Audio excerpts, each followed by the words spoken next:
All right, guys, start off, let's talk about density. So you may be asking what density is. So in terms of an equation, density is equal to mass over volume.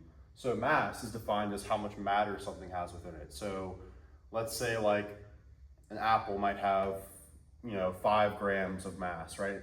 And then your volume would be like how much three-dimensional space. So let's say we're talking about water, for example. Maybe we have a liter of water. Maybe we have 200 liters of water, like however much we want to have. All you're gonna do is take your mass and divide it by your volume. So to pretty much break this formula down, it's D equals lowercase m over capital V. So density equals mass over volume, just so you can see up here. So whenever we're talking about density in types of equations, so we know that density is gonna have a special type of unit. So our mass, typically in chemistry, is gonna be in grams. So grams over liters, milliliters, whatever you wanna call it. So let's say this case we're using grams over milliliters. So our density would have a number and then grams per mil as the unit. So let's say this number was 1 gram per milliliter. That would be your answer. So make sure whenever you're doing these equations in your tests, your practice problems, always make sure to have this type of unit. Maybe you're gonna do grams over liter. Or maybe you're gonna do grams over centimeter cubed, which equals milliliter. So just keep all these things in mind. Just whenever you're working at the problems, make sure your units look something like this, just to keep it all correct, and then so you don't get points off. All right, so now I want to talk about a few of the known values that we have for types of density. So a lot of the time, you're gonna have a lot of known values of things you're comparing to in an experiment. So for example, water, which is very, very important in chemistry, it's always 1.0. Your density is always gonna be 1.0. Sometimes in a problem statement, they'll just say, using the density of water, calculate this. And you're gonna have to know that water equals 1 gram per milliliter. So in terms of the densities, let's first start with the units. So we talked about this a bit before, but I wanna just reinforce this idea. So 1 milliliter equals 1 cubic centimeter. This is because a milliliter is equal to cubic volume, so they're very much parallel. So we know that 1 gram per mil is equal to 1 gram per cubic centimeter. So all of these units, so for water, for example, 1 gram per mil is the same thing as saying 1 gram per centimeter cubed. For salt, 2.2 grams per mil is the same thing as saying 2.2 grams per centimeter cubed. So let's talk about a few of the known values. So we have hydrogen, which is a type of gas. It's the first element of the periodic table. It's 0.0000899 grams per mil. Air, which is like kind of a combination of different types of gases and things. It's the air that we breathe. 0.0013 gram per mil. Ethanol, which is like what's used to power cars, like the gas that we use, and also for alcohol purposes, 0.79 grams per mil. Water, as we stated before, 1.0 gram per mil. Salt, 2.2 grams per mil, and then diamonds, 3.5 grams per mil. So you can kind of see as we increase our density, you can kind of see that things might seem like they're going to get a bit harder. And another cool thing with density is that if we're putting, let's say, a diamond in water, the density of a diamond is 3.5, whereas the density of water is 1. The diamond is going to sink to the bottom of the water. Whereas if you have like a pool floating in a pool, the density of air is going to be 0.0013 gram per mil, and water is 1.0 gram per mil. So the air will actually rise above the water, allowing it to float. This is why in like super, super salty water, your bodies can float because they're less dense than the salt water. Whereas if you're just in like normal water, your body would sink because it's more dense. So now I want to hop into a problem. So our problem statement is a piece of gold has a mass of 301 grams and a volume of 15.6 centimeters cubed. Find the density. So as we talked about before, the density formula is m over v, so mass over volume. So one thing that I think is very, very helpful is to pretty much write every value that you're given on the side of the problem. So if you're working this on a test, this would be something that you could do to help you. It keeps you just kind of in check, making sure you don't forget anything, and also allows you to double check your work as you go. So we know that a piece of gold has a mass. So mass is the m right here. And its mass is 301 grams. So over here I would write the mass of gold is 301 grams. And we know that its volume, which is V, is 15.6 centimeters cubed, or milliliter. So we know that the volume of the gold is going to be 15.6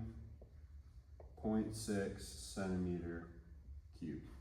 So if we're looking at our density formula, we take our D equals mv, as we can see here, and we know clearly that we have our mass and our volume, which can directly plug into this equation. So now we know that our density is going to equal 301 grams over 15.6 centimeters cubed.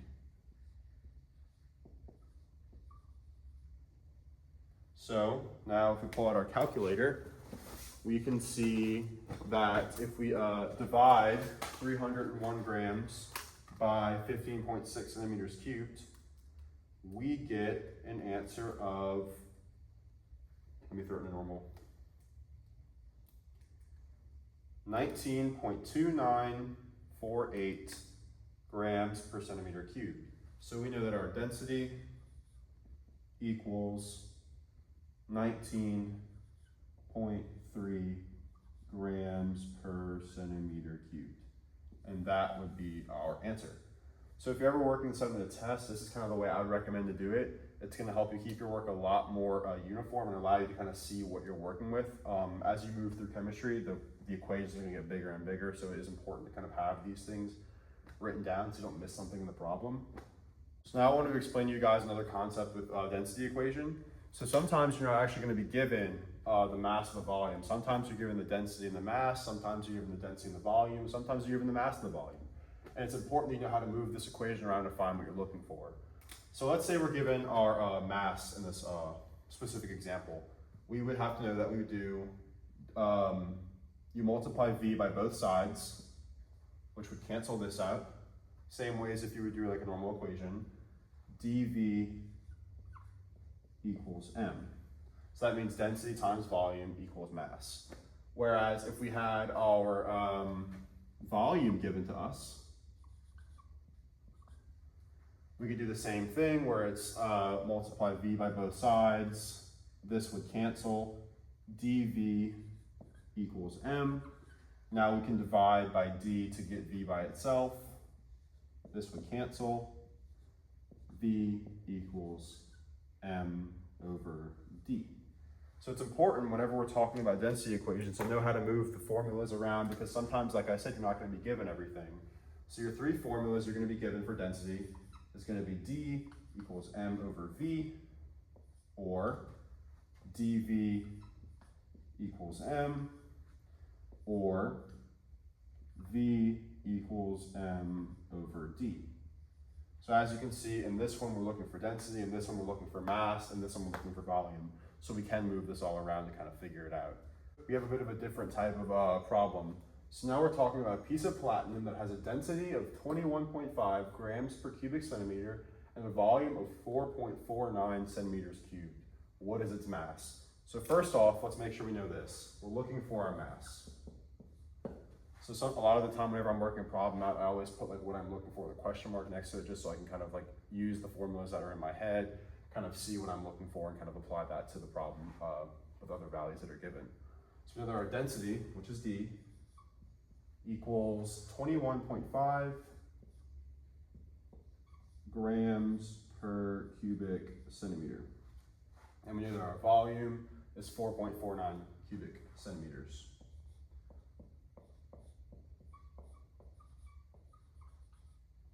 So if we're looking at our density equation, which is D equals m over V, we can clearly see that density and volume are given to us in the problem statement, and we're looking for mass. So we need to get mass by itself. So the way to do this is we multiply V by both sides, canceling out, and we get dV equals m. So mass is now by itself, so we can solve for it. Typically, I do this just with the equations themselves rather than plugging the numbers in, because once you plug the numbers in, things can get tricky. Sometimes there's negative signs involved. It just gets messy. So my advice to you guys is always mess with the problem equation itself rather than plugging the numbers in, then doing the math after. So we have dV equals m.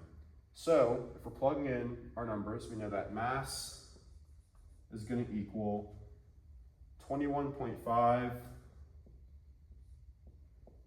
grams per cubic centimeter, and we're going to multiply that by 4.49 centimeters cubed. If we plug that into our calculator, we could see 21.5 times 4.49 is going to give us 96.535. So our mass of the platinum is going to be 96.5 grams. Another way we could look at this too, if we're trying to double check our units, because units are very important in chemistry and you will get points off if you get them incorrect. So always make sure to double check. If we're multiplying grams over centimeters cubed, and we're multiplying that by centimeters cubed, which you can assume is over 1 because it's just a whole thing. So we can cancel out our centimeters. We have grams over 1, which just equals grams. So we can verify that our unit is grams in both instances, so we know that this is a correct unit. All right, so now I want to give this problem a bit more of like a lab practical type setting. So here I have some water, and I have a beaker and a graduated cylinder, and we're going to do a density calculation with just using random amounts of water, calculating the mass with the scale right here, and we're going to do it all on the board. So starting off, I want to take my graduated cylinder and throw it on to the scale, zero it so the weight is 0. Now I can just throw my water in there and figure it out. And we're going to see how much density this water actually has. So we're going to throw a random amount of water in. I'll pour it in to the beaker, and we can throw it into the graduated cylinder and see how much we have. So according to the scale, our water weighs 68.45 grams of water. Our volume is 70 on the dot. So our volume is going to be 70 mils of water. Now we know that our density should be something very similar to the density of water, which we know as 1. So this should be very, very close. Obviously, chemistry isn't cutthroat. It's not very perfect, but we can get very, very close to the value that we are looking for. So we know that density equals mass over volume. So if we're looking at the density of the water, we should know that it's going to come out to be 1 based on the known values we talked about earlier in the video. And plugging in our numbers, we know that density equals 68.45 grams over 70 mils. And if we throw this in our calculator, 68.45 divided by 70 comes out to 0.977.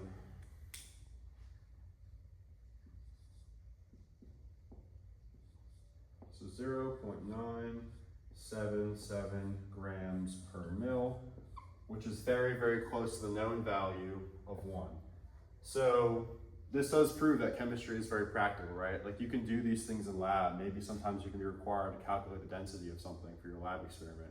This method does work. It may not be exactly the known value, but it's very, very, very, very close. And it does show the practicality of chemistry and its uses in the real world. And lastly, I want to dive into density in a more conceptual way. I want to talk about it in relation to temperature. So let's take the water that we have, for example, right? So this is our water. Let's say we heat it up. This water is going to convert into steam and it's going to start to fizzle out of the graduated cylinder. So we know that the water is going to expand. This is because of the different types of particles that are within the water.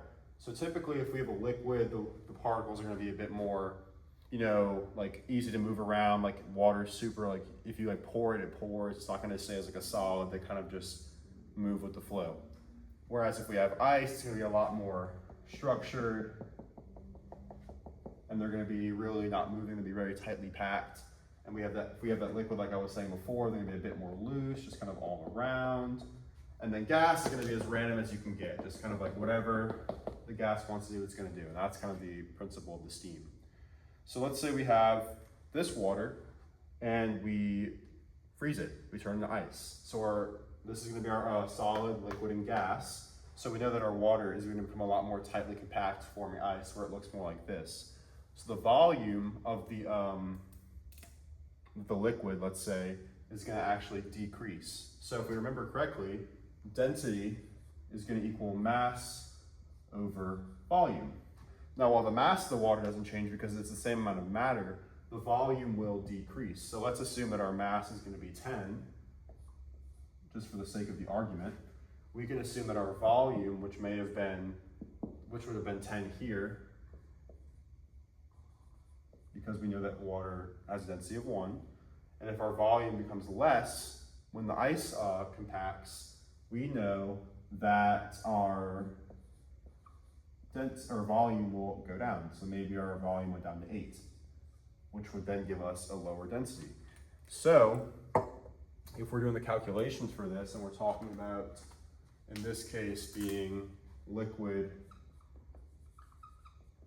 water versus ice, we know that 10 over 10 is going to be 1 gram per mil, which is the known density of water, whereas the density of the ice, which is going to be 10 divided by 8, gives us 1.25 grams per mil.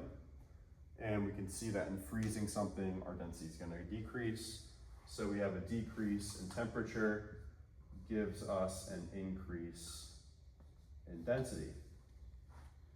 We can also look at this the other way. Whereas if we take our liquid water right here and we boil it, we know that our volume is going to increase because the gas expands.